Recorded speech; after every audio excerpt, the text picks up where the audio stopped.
My name is Will Fernandez, and like it was said, I'm the Director of Audits and Investigations with the Department of Licenses and Inspections. Next slide, please. Thank you, Donna.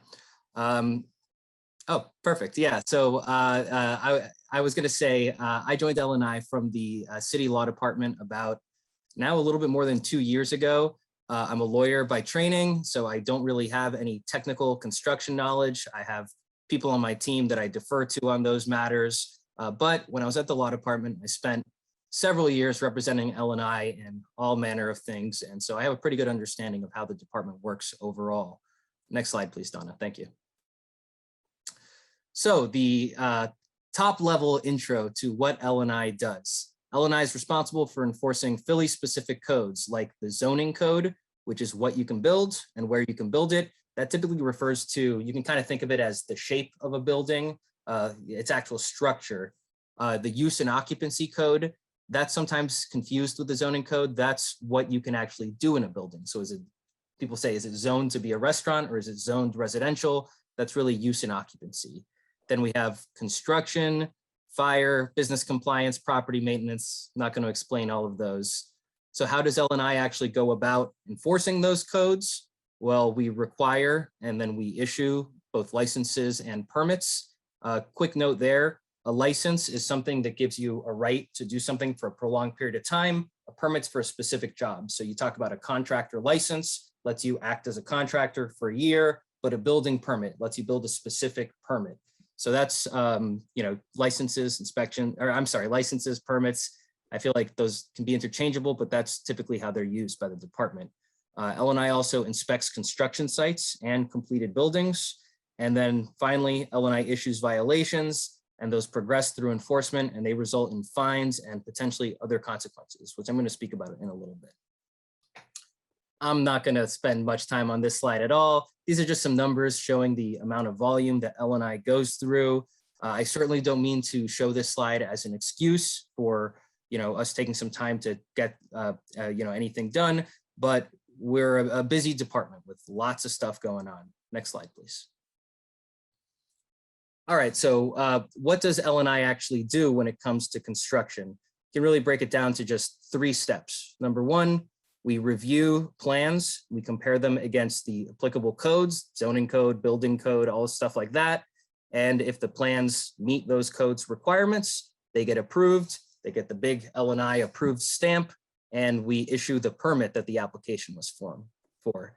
So the contractor, the developer, they take that permit, they go, and they can start work. L&I's next step in the process is performing inspections during certain parts of construction to confirm that the project that's being built actually matches the approved plans. So you have to have an initial inspection before you break ground, a foundation inspection, a framing inspection, insulation, so on and so forth. Then finally, at the end of the construction process, once the property is complete, L&I will go and L&I will go and confirm that the building as built matches what was approved. It's just the final inspection. We'll collect some certifications that might have been required during construction from third parties like engineers or sprinkler companies. And finally, if everything passes muster, everything looks good, L&I will issue the CO, and that's kind of like the official construction is complete, it's done, it's in the past, and things go on from there.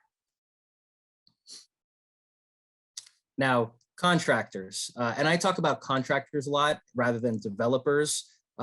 They can often be similar, or the same person can be acting as a developer, as a contractor. That happens all the time. But I'm focused on oh, I'm sorry. Yes, Michelle, thank you. Great question. CO is certificate of occupancy. I talk about contractors specifically because my unit is responsible for code enforcement with respect to contractor licensing requirements. L&I doesn't issue a developer license or a property owner license. It does issue a contractor license, which is a contractor license gives you the right to perform construction in the city of Philadelphia. So every permit application that comes into us for review, it has to name a single responsible contractor, just one. It's at the top of the permit, top right of the permit. It'll say responsible contractor, and you'll see a person's name or a company's name. That permit won't go out the door until L&I has confirmed that the contractor who is being named responsible is licensed in good standing, which means they have liability insurance, they have often workers' comp, and they're paid up on their city taxes. Those are all required before the permit goes out the door. So once the permit is out the door, this is very important. The contractor doesn't have to do all the work themselves, even though they're named as the responsible contractor. They can hire subcontractors to do parts of the construction that are authorized by that permit. But every subcontractor all the way down, even if there's like 8 levels of subcontractors, sometimes you hear, yeah, they're a sub of the sub of the sub of the GC. GC is general contractor, which is usually the responsible contractor. Every single subcontractor that's doing any work has to have their own license all the way down. So most construction in Philadelphia and in the United States is done mostly by subcontractors or a lot by subcontractors. Contractors responsible, but they'll hire subs for parts of the job. Usually those subs will have some specialization. So, there'll be a company that specializes in excavation. They can do it faster and cheaper and hopefully safer and better than anyone else. They get hired to do the excavation. Maybe someone is a carpenter or has carpentry expertise. They'll do the framing, so on and so forth. Now, larger permits, commercial permits, the contractors responsible for those permits, they're required to name all of the subcontractors that work under that permit through Eclipse. Doesn't apply to residential permits. If it's a 1 or 2 unit residency, no commercial use, there's no subcontractor disclosure requirement. We're working hard on this, and I believe pretty soon, I don't want to say a matter of weeks, but certainly a matter of a couple of months, we expect to start publishing the subcontractor list for commercial permits through Atlas. And we're going to talk about Atlas in just a little bit. So I think this is the question that confuses so many people who are looking to even do like a little bit of work on their house, maybe swap out their kitchen counters or something. When does work need a permit or a contractor? The rule of thumb is most work requires a building permit, and it's a lot easier to describe what work doesn't require a permit. Before I do that, I'll say if a permit is required, a licensed contractor is definitely required. Now, the work that doesn't require a permit, regular maintenance work on a property, installation of a fence under 6 feet, installation of a retaining wall under 2 feet, some work on sidewalks or driveways, outdoors in the public right of way, door or window replacement on residential properties, and then interior finishing work, painting, paneling. A big one is flooring, including carpets. And then, of course, the kitchen stuff that I was referencing before, cabinets, countertops, that doesn't require a permit. I think the best resource for this kind of thing, for knowing if certain construction work or certain work needs a permit, it's called the Start Right Guide. I put a link to it there, but it's easy if you just Google Philadelphia Start Right Guide. If you remember that name, it's the first thing that comes up. It's a nice comprehensive guide, talks about all of, it gives a much more in-depth explanation of when permits are required. Now, AIU and contractors. My unit in L&I, I'm the director of AIU, Audits and Investigations. I mentioned this before, but we're responsible for contractor compliance.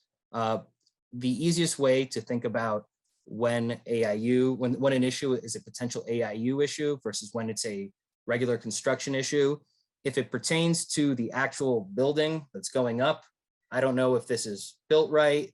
I don't think this is what was approved in the plans. That's usually a construction issue. If it has to do with how the contractor is either doing business or actually doing the construction, that's going to be an AIU issue. So do they have are they only hiring licensed subcontractors? Does everyone have good, valid insurance? Are the workers certified for safety training? Every worker on a construction site in the city of Philadelphia needs to have OSHA 10 training, which is a 10-hour job site safety course. So when we get called out to a site, which can happen in a variety of ways, one of the most important ones is 311 complaints.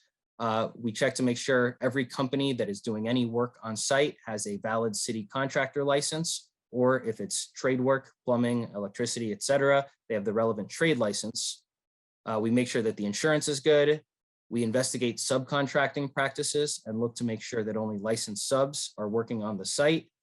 The worker certifications I mentioned, OSHA 10 is a big one, but also a lot of sites require an OSHA 30 person on site who has more extensive safety training. That safety training, it's kind of the first line of defense when it comes to safe job sites. And finally, we always keep an eye out for any other issues that might need to be referred to either building safety, that's a unit called CSU, if we think the building might be unsafe or imminently dangerous. The construction matters I mentioned, if the plan, if the building doesn't meet plan, things like that, that goes to construction. We make referrals to OSHA and work closely with them, etc. The AIU inspectors, they're very senior, they're very trained, they really know the job site in and out, and they're usually good at catching any other issues, even if it's not an AIU issue, and sending it to the right place. License enforcement. This is a huge part of AIU's responsibilities. So I mentioned that I used to work at the law department, came over to L&I.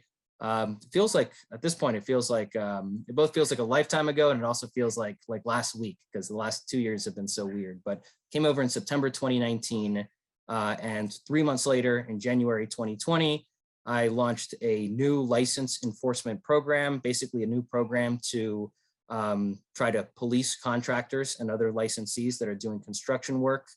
We ran into some issues when 3 months later everything got locked down and we went into the pandemic. But the system is up and running great now. We're issuing lots of fines, doing lots of license enforcement, which I'll talk about in a little bit. But here's the rub of what change was made. Now, when we just discover that a contractor or a trade licensee, like a plumber, electrical contractor, et cetera, has violated the code, there's no longer an opportunity to get away without paying a fine if you fix it after the fact. If you're a property owner and you get cited with a regular notice of violation, if you take care of it relatively quickly, you won't end up getting fined or going to court for the most part. In the grand majority of cases, I'll say. I think for the most part, made it sound a little bit too, too hesitant. But if you're a contractor, if you have a license, if you have training, we hold you to a higher bar. And so if you violate the code, if you hire an unlicensed subcontractor, if some of your workers don't have OSHA 10 training, if we discover that, you're going to have to pay the fine. License violations that go directly to the contractor, they're typically $1,000 a pop. So those can add up very quickly because, when you go to a job site, sometimes, unfortunately, you can find many violations. Since January 2020, we've issued approximately $500,000 in fines directly to contractors. Like I mentioned, there was a little bit of a pause and then a relaunch during the early stages of the pandemic. So those numbers are rising, and we're doubling the number of inspectors we have doing license compliance work in the coming months. So we're really trying to get a foot in the door and crack down on bad contracting behavior with fines, violations, and license suspension or license revocation. Soon we're going to be launching a contractor lookup tool. I haven't been working on it myself. I don't have the computer programming expertise to do that, but I've been involved in its development. I'm very excited for that. You'll be able to search the company name, the license number, whatever it is. You'll get a list of all of the license violations that they may have been cited with in the past. We believe that transparency is always the best way to go. And so we want that information readily available to everyone. If you're hiring a contractor, if you've got a contractor next door to you and you want to check out their history. This one, from what I've been told, this one should be a matter of weeks, but I certainly cannot guarantee that because it's a programming thing. I'm very excited for that to come out. Now, I mentioned license suspension or license revocation. That's something we do in certain circumstances. One of the big ones is repeated violation of the Philadelphia Code. You can imagine you only get so many, second chances before the department will say, you violated the code too many times. You're a licensee. We hold you to a higher standard. You're now suspended for a 6-month period, a 12-month period, and you can't do any construction work for the duration of the suspension. We recently, at this point, a couple months ago, put this page up on our website, Suspended Contractors, what some people call the Hall of Shame. And yeah, if you get suspended, once it goes through the appeal hearing, if an appeal is taken, you'll get put on this website and everyone will be able to see the reason that you were suspended, the length of the suspension, so on and so forth. Now, being a good neighbor. So let's say there's some construction going on in your neighborhood. What can you do to make sure that it's legal and obviously, most importantly, safe? Number one, I think the best tool in your tool belt, is that an expression? The best thing you can do is you can get familiar with the resources that we provide online, Atlas and Eclipse. I'm going to talk about those in just a little bit. Number two, you want to keep an eye out for basement digging. I'll also mention that in a little while and expand on that a little bit. If you think that a contractor, if you see a truck, if you see workers wearing specific t-shirts, if you think that a contractor is possibly unlicensed, even if you don't think that, if you just want to check, you can use Eclipse and check out their licensing status. You can check the scope of work on the permit. If it's posted on the wall, you'll be able to read it right there. If it's not, you can check for a permit on Atlas. Scope of the work is usually in a pretty kind of relatively, simple to understand way. It says what the permit actually authorizes. Something I've seen many times in the past, and this is something that is, in my opinion, completely over the line, completely unacceptable. Rather than doing work without a permit and risking neighbors reporting that, hey, there's no permit on the wall, I don't see anything in Atlas. Some contractors, I knew it was a matter of time. Some contractors they'll get a minor permit. I'm going to be replacing some siding on the wall, and they'll use that to try to camouflage more serious work on the inside that would cost a lot more money to get permitted, be more of a lift to get permitted. You might have to get architect plans, engineer reports, all that stuff. So check the scope of the permit. If you see what looks like major construction and it says, some little thing that should take 2 days, that's definitely something that should be reported into us. And finally, if you think that there might be a violation happening at the site, take the time, don't rush it, submit a good 311 request, which I'm going to talk about in just a moment. So basement digging. This was a huge priority of mine when I first came to L&I because 2019 was truly a terrible year for neighbors of unsafe construction sites, where basement digging resulted in a number of neighboring properties being made unstable and eventually having to be demolished if they didn't, collapse before that. What you really want to keep an eye out for, I think, when basement digging is particularly dangerous and risky, is when a new construction property is being built next to an older row home, adjoining an older row home. The older row homes, they tend to have shallower basements, maybe like an 8-foot basement. You have to stoop a little when you go down there. Maybe it's not finished. And then the new construction row homes, all the developers, contractors, they want that big spacious basement with the window well where you can put an apartment or at least a bedroom down there, and it helps them sell that at a little bit more of a premium. When you dig lower than your neighbor's basement, that's when you're really creating a risk. Now, it can be done safely with underpinning, an engineer's supervision, the right permits, all of that stuff. It can be done completely safely, but all too often you'll see developers or contractors trying to take shortcuts, trying to save some money, because doing it safely, it's really expensive, to be frank, to hire an engineer to sit on site for hours and hours for days on end, and that really adds up. But all it takes to collapse a neighboring property is 2 people, a shovel, a bucket, and a couple of hours. That's all it takes. So keep an eye out for anyone removing chipped concrete from a basement. If you see that, check the permitting status. If underpinning is allowed on the permit, should say it. And if you think it doesn't add up, submit a 311 complaint.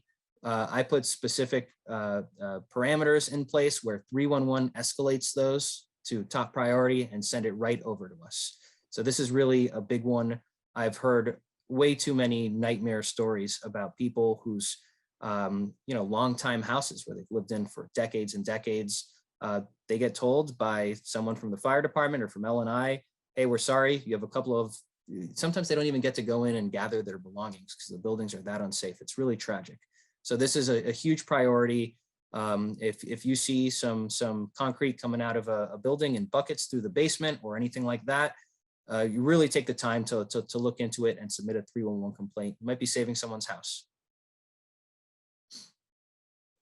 I think I probably covered all this stuff. I got a little bit ahead of myself. Yeah, but that's basically what I've said in the last 3 minutes. All right, so what should actually go in a 311 complaint? I review the 311 complaint list each morning. And so I've seen lots and lots, thousands and thousands of 311 complaints. And there's a big difference between a good, effective one and one that, you know, doesn't give us enough to work off of. Still investigate those, but it can be a lot more difficult to figure out what it's actually about. So first, a good starting point is you should try to figure out whether it's an L&I issue or a streets issue and put that in your complaint. 311 decides where they're going to shoot the complaint to. They're their own centralized office. And so if it's clear this is an L&I thing, that'll only help them. And it'll make sure that it doesn't accidentally go to the wrong department, languish there for a day or two, and then finally make its way over when potentially it could be too late. The rule of thumb is really simple here. If it's in the street or if it's in a public right of way, that's going to be a streets department issue. If it's on private property, a privately owned building, that's going to be an L&I issue. It's always best to be as specific as this, I think this goes without saying, but be as specific as you can. The more detail, the better. It's just going to help the inspector figure out what to look for. Access is huge. We can only issue a violation if we can actually put our own eyes on it. We can't rely on what somebody tells us or even on a picture sent in by the public. So if the inspector needs to, go down the alley at the end of the block to get to the rear to see the construction happening at the rear of the property without permits, put that in there. Put in as much information as you can about how to actually get to the violation and put eyes on it. So without that, nothing's going to happen, unfortunately. Finally, you can submit a complaint anonymously, or you can put your contact info on there. If you need to let an inspector into your house to see the violation, that's something that happens all the time. Hey, if I look over the fence from my second floor, you can see they're building an addition without permits, or they're digging in the basement at the rear, and you can see it from this angle. You should, if that's a situation, if it's really tricky, you should consider putting your contact information. The inspector won't share the source of the complaint. Can't guarantee it's completely anonymous forever, but 99.9% of the time it will be. Sometimes there's a lawsuit down the line and there's discovery and stuff like that. But for the most part, it's going to be anonymous, and it's definitely going to be anonymous for a long period of time after the complaint is submitted. So I mentioned those two tools before, Atlas and Eclipse. So what is Atlas? Atlas is where we publish as much data as we can, honestly. It's a map-based website where we put out OPA information. OPA is the Office of Property Assessment. Who owns the property? What's their contact address? We'll put links to the deed on Atlas. There's a section called L&I where you can see the permits that are active at the property and permits that were active at the property. You can see zoning history. You can see inspections, violations, all that stuff. Licenses, if there's property licenses like a rental license or a vacant property license. You can see zoning information. You can see there's a section called Nearby that I think is really neat. It'll show you not only zoning appeals in the area, it'll show you 311 requests in the area. So, I live in South Philly. Where I live, there's a lot of dumping. Sometimes I'll report dumping to 311 anonymously. And when I do, I check Atlas most of the time first to see if it's already been reported, because I've got some good neighbors who have their eyes out as well. And oftentimes before I go to report it, it'll already be reported. Won't have to do anything. Then a few days later, it'll get picked up. Well, hopefully. There's also measuring tools and aerial and street photography. You can, if you want to check the width of a row home, you can usually see the size of the lot on Atlas. So this is what Atlas actually looks like. In this picture, the person has searched 28 South 2nd Street. You can see it's a really nice, kind of simple map display. Looks like Google Maps. You can put in an address. It'll zip you there, and then you can drag around and kind of, take a look. But I think it's a really nice kind of, as user-friendly as an interface like this that has lots of technical information could possibly be. On the left, you see the OPA tab, Property Assessments. I mentioned OPA is Office of Property Assessments. And you can see the basic information is there. The OPA address is the contact address for the property owner. It'll have the name of the owner. This one is the very creatively named 2852 LLC. It'll have the assessed value, and then the most recent sale and the sale price. Next slide, please. Thank you. This is the nearby tool. You can see there's a bunch of red dots on the map now. Those are where different things, I think those, since they're in the street, those will likely be 311 complaints, but they can also be, like we mentioned before, zoning appeals. And you can see what's actually been reported in your neighborhood. And on the bottom there, you can see the date of the report, the address where the report was made, and the actual subject of the report. And unfortunately, we got dumping, we got rubbish in the street. Reminds me of home.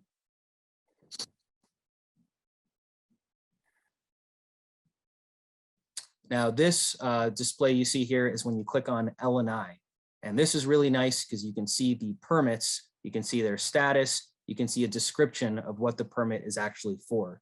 Now, if you're going to be building a new property, you have to get a new construction permit, but there's also a bunch of other permits you're going to have to get. You're going to have to get a sprinkler permit, most likely, fire suppression permit. You're going to have to get a mechanical permit, which is for the HVAC system. You're going to have to get electrical and plumbing. Those are all done on separate permits with their own separate responsible contractor or responsible trade licensee. So here you see, sorry about that. Some chaos here. I have a 7-month-old, so you can see the date that the permit was issued. You can see the permit number. And on these, if you look at the right-hand column, they are all read as completed. So this construction was already done. All of those permits were finalized. And the one that says administrative permit, that's a type of building permit. It's not a new construction, but it's just a type of permit that is issued for regular construction. Might have been a permit amendment, excuse me. Next slide, please. Now this is, if you click on the number, if you recall on the last slide, the number is a link. If you click on the number of the permit, this is where you get a lot of really helpful information. This is the permit information. So I won't go through all of it, but type of work, that's what I referred to earlier and what's actually labeled on the actual physical permit as the scope of work. And it describes what's actually being authorized by that permit. Like I said, it's as user-friendly the way they write it as possible. It's still pretty technical, but you can see for the installation of a new NFPA 13 system throughout for mixed-use building, then a bunch of numbers about what size the pipes are and stuff. You obviously, I don't even know what all those different numbers and pipes and stuff refer to, but you can just take a look at this and okay, they're installing a new sprinkler system. That's pretty cut and dry. It's straightforward. You can figure that out just from the language there. Oh, I'm sorry. One last thing. At the bottom, you'll see the contractor. That's always important. You'll want to check who the responsible contractor is. Like I said, there can be subcontractors working on a site, and there's nothing wrong with that, but they themselves have to be licensed. Now, Eclipse. Eclipse is, to try to describe it as quickly as possible, because I could go on for probably days about Eclipse. It's L&I's main data system. It's where we do all of our permitting as of March 2020. Actually, that's a crazy story. Eclipse launched on March 16th, 2020, which is pretty much like the exact day that everything got shut down for the pandemic, more or less. So that was a fun time.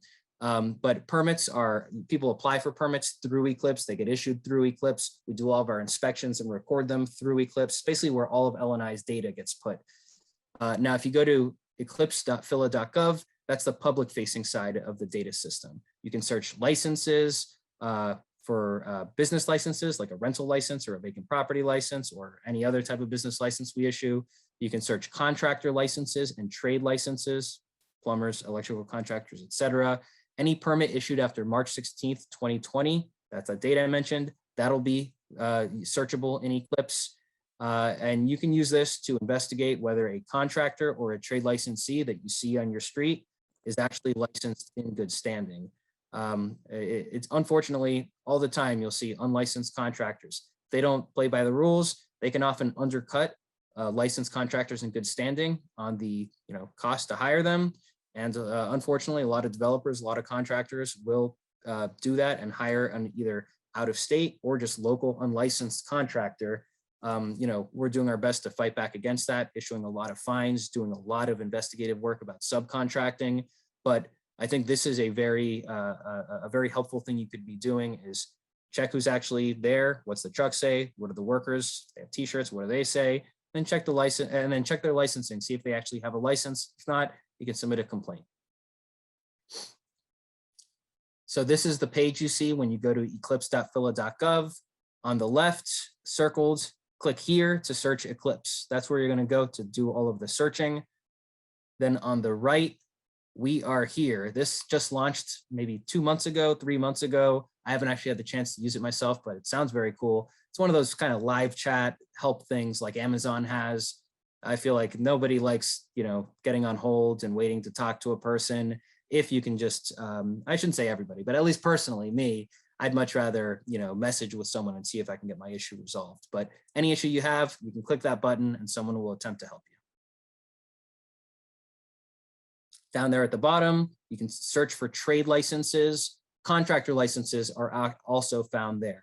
So, it's not just plumbers and electrical contractors. You can also search for contractor licenses, which is, I guess, technically a subset of trade licenses.